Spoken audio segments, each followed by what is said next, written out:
Hola, ¿qué tal?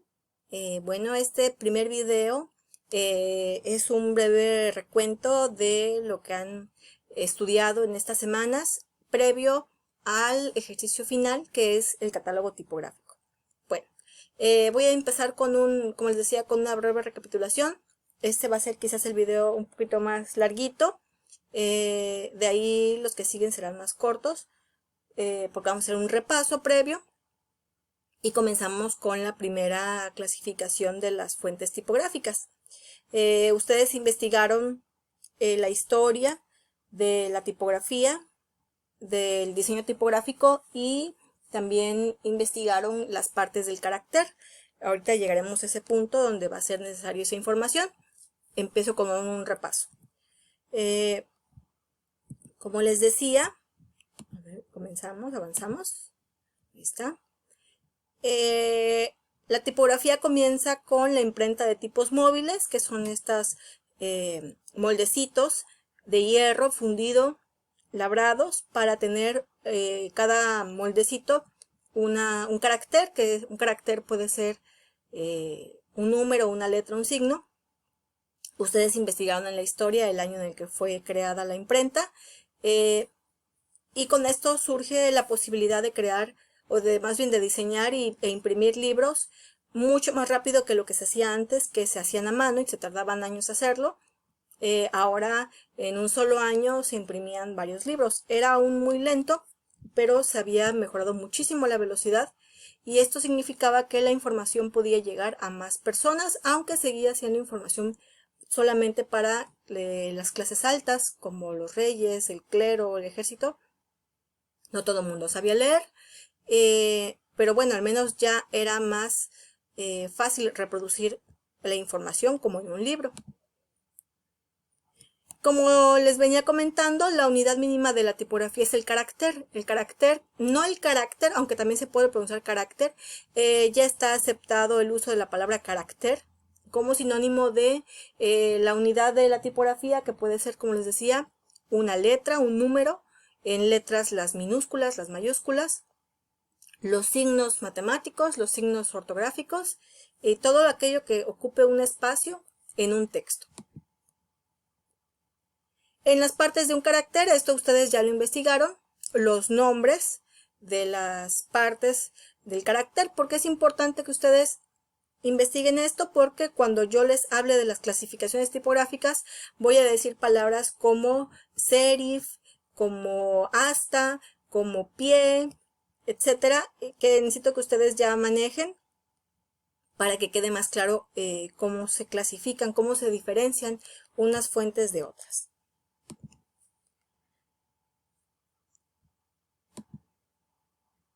Bueno, las fuentes tipográficas. ¿A qué me refiero cuando uso la palabra fuentes? Cuando uso la palabra fuentes tipográficas me refiero al conjunto de caracteres que tienen estilos o apariencias con características en común, y que forman un conjunto que tiene, que tú le puedes poner un nombre, por ejemplo la Arial, y todos sus caracteres se parecen.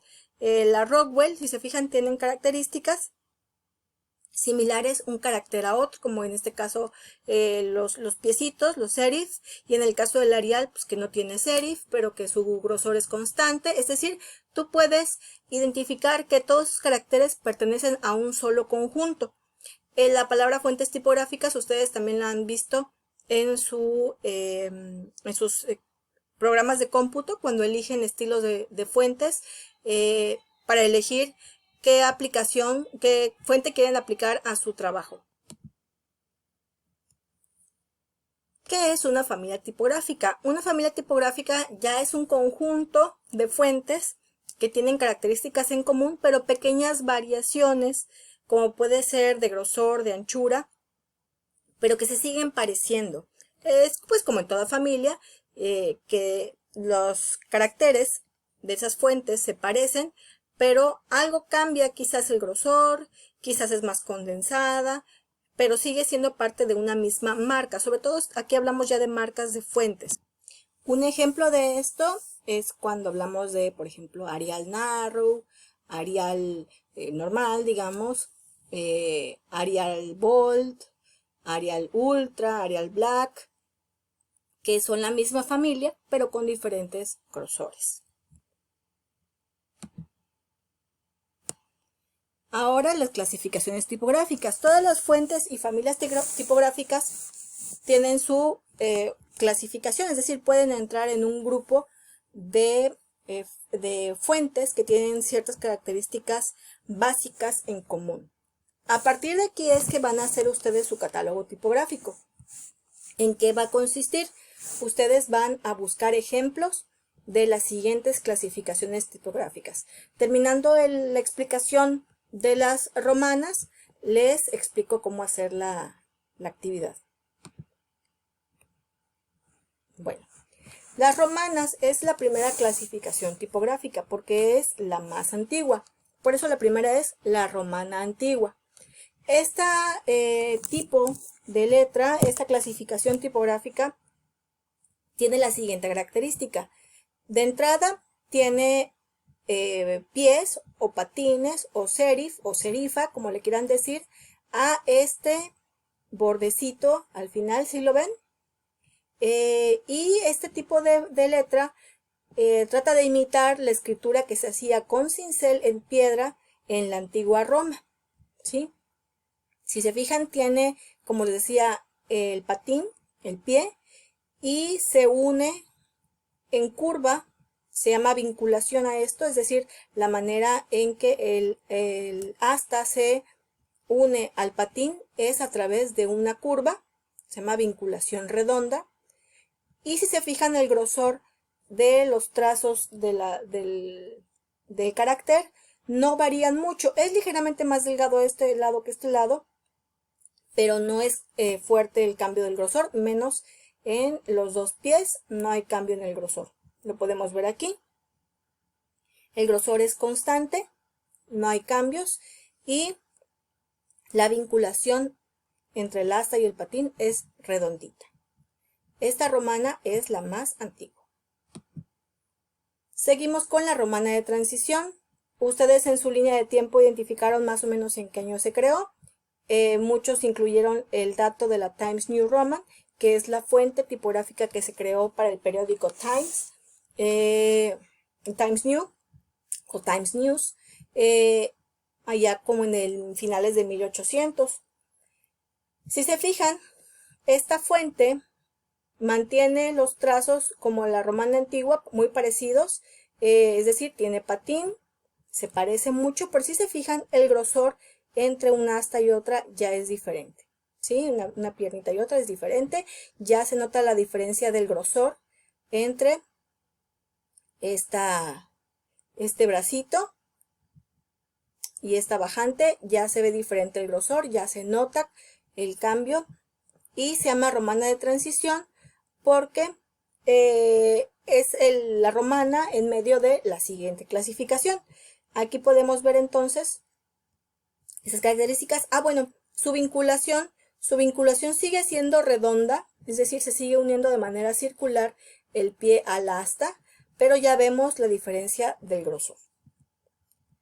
Siguiente clasificación de las romanas, la romana moderna. La romana moderna se creó a principios de 1900, ya para, por ejemplo, revistas de moda como Vogue, como Elle, ya para, bueno, emula el Art Nouveau. Ustedes también lo investigaron para su línea de tiempo.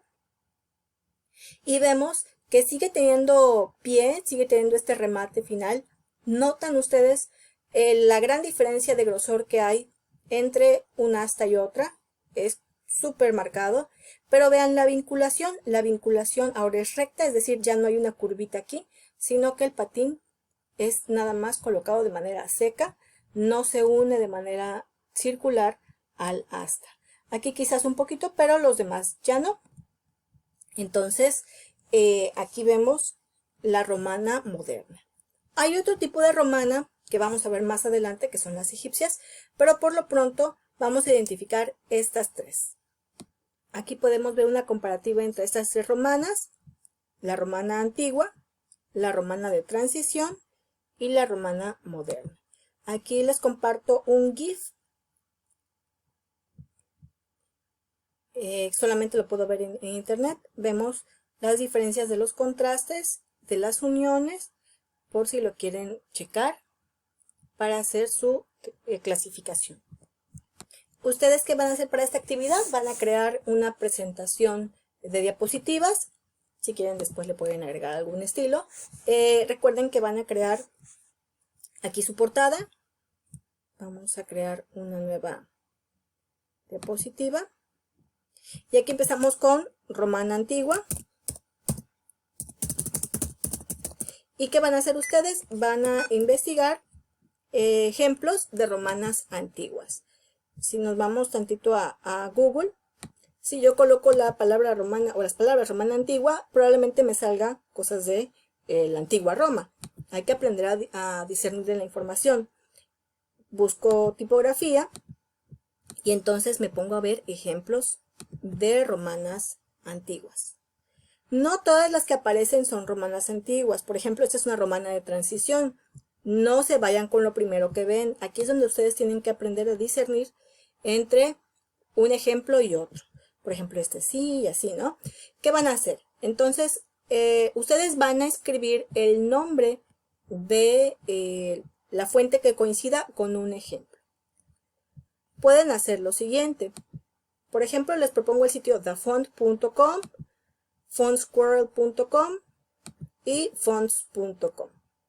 Por ejemplo, en thefont.com identifican dónde hay una romana antigua, por ejemplo esta, y pueden hacer dos cosas. Pueden escribir, descargar, mejor dicho, la fuente y escribir en su presentación el nombre de la fuente como ejemplo. Por ejemplo, aquí tengo la fuente Georgia. La fuente Georgia es una romana antigua. Vemos cómo su grosor es constante, su vinculación es redonda, no hay variación en su trazo. Puedo escribir en sí nada más el nombre de la fuente, o puedo escribir una palabra que me guste, puede ser mi nombre, y al lado escribir el nombre de la fuente. En el caso, les decía, de estas fuentes, de estos ejemplos que están aquí, ustedes pueden hacer una impresión de pantalla, colocan la imagen en su presentación, la recortan, eligiendo obviamente la que aplique para cada una de las clasificaciones. En este caso esta podría servir para una romana antigua, y vamos a colocar tres ejemplos de romana antigua, 3 ejemplos de romana de transición y 3 ejemplos de romana moderna.